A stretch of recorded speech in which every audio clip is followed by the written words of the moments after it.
Olá, eu sou André Malta e esse é o canal Isso Aqui Não É Grego, uma abordagem descomplicada da literatura clássica. Episódio de hoje, Ilíada, a série Canto Zero. Numa crônica de março de 1894, Machado de Assis fala da experiência de passar o dia todo em casa lendo a Ilíada.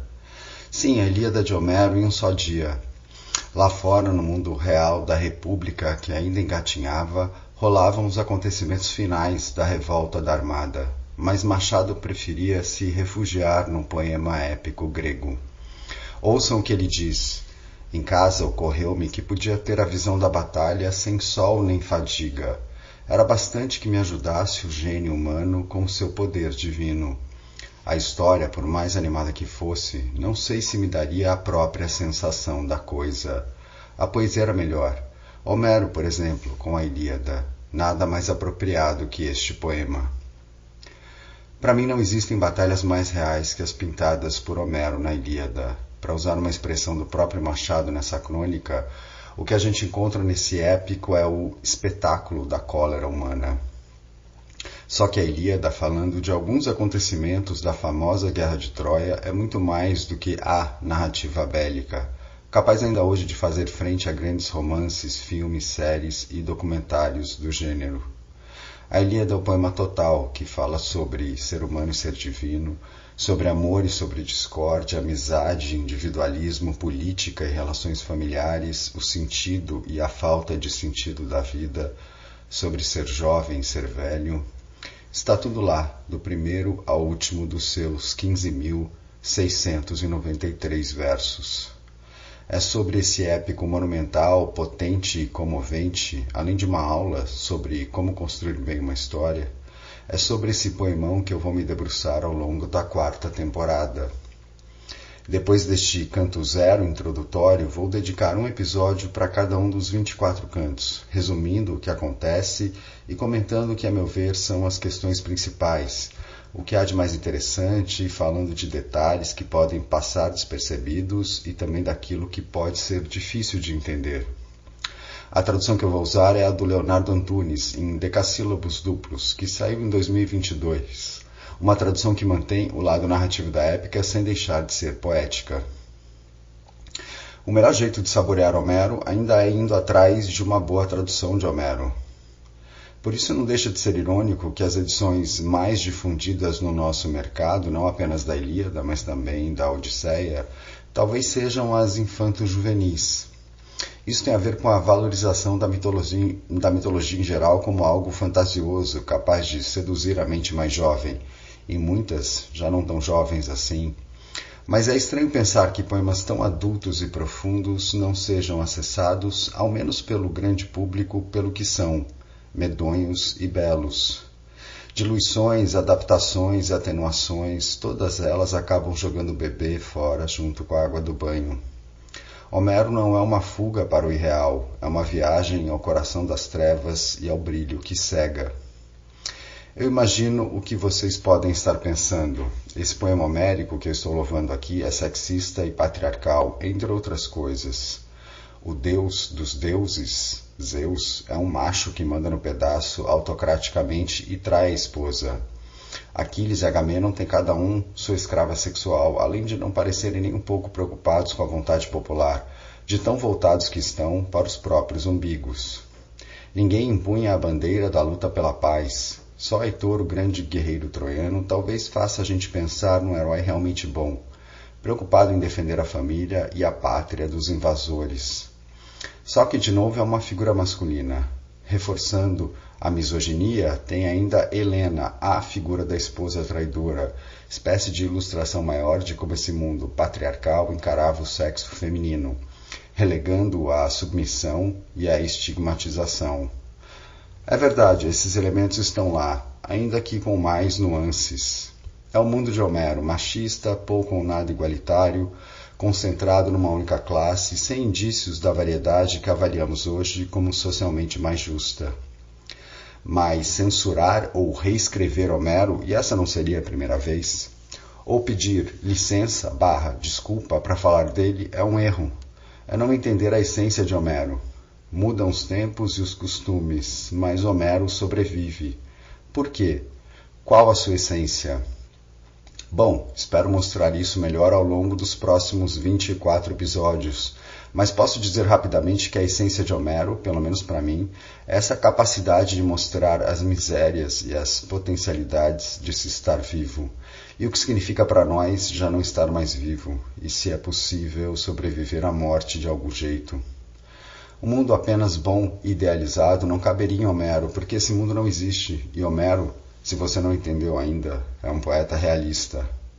Pois é, a Ilíada tem uma batelada de deusas e deuses que voam de lá para cá e podem assumir formas variadas.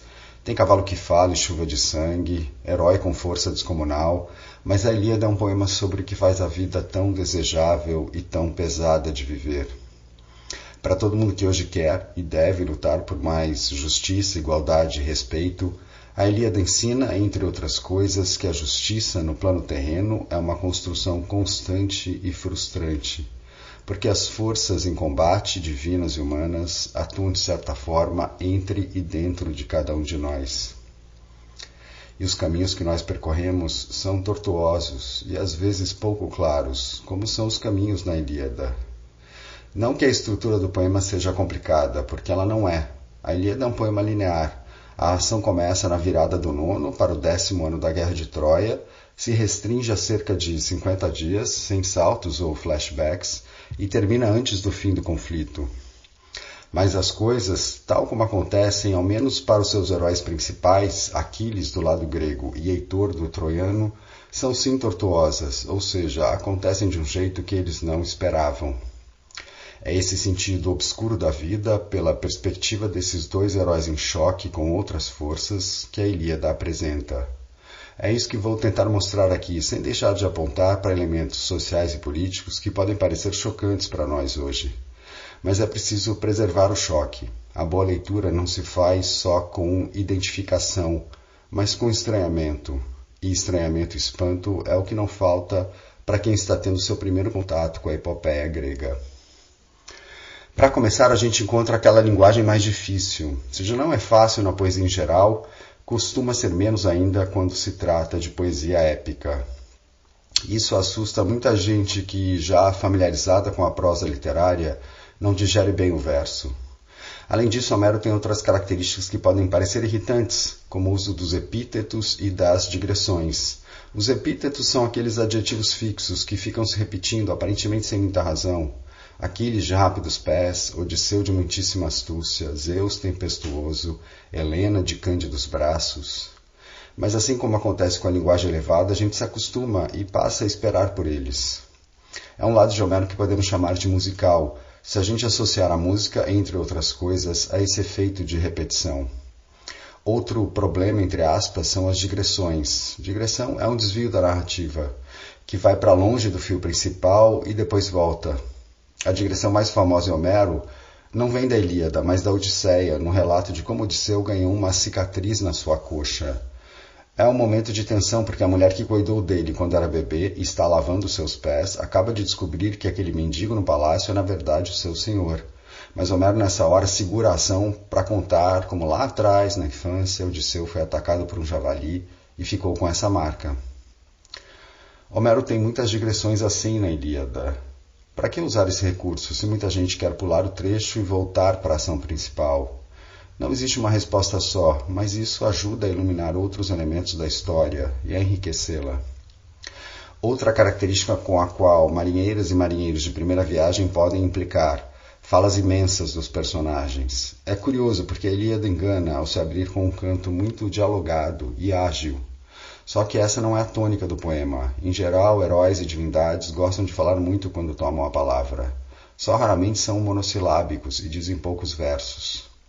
Dá para ver isso pelo canto 9º, ótimo contraponto ao canto 1º. Um canto construído em cima da retórica presente em cada um dos seus longos discursos. Vou falar melhor disso quando a gente chegar lá. Falar muito em Homero é um jeito de mostrar como cada um é. Aqui não tem narrador fazendo mergulho interior. Isso não é algo mais primitivo nem pior, só é diferente. Mais palatável para quem está começando é a construção em anel. Funciona assim: você começa mencionando alguma coisa, dá uma volta e retorna àquela coisa que mencionou na abertura. É Homero na sua melhor forma. Para imitá-lo desengonçadamente, quero terminar citando mais um trecho da Crônica do Machado, onde ele chama atenção para aquilo que talvez seja o traço homérico mais difícil de imitar, fazer a gente ver tudo diante dos nossos olhos. Ouçam Machado. Heróis de ambos os lados caíam, ensopados em sangue. O terror desfazia as linhas, a coragem as recompunha, e os combates sucediam aos combates. Eu, do Olimpo, mirava tudo, tudo tranquilo como agora que escrevo isto. Minto, não podia esquivar-me à comoção dos outros deuses.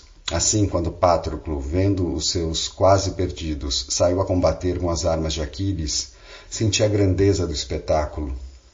Mas nem esse, nem outro gosto algum pode ser comparado ao que me deu o próprio Aquiles, quando soube que o amigo morrera às mãos de Heitor.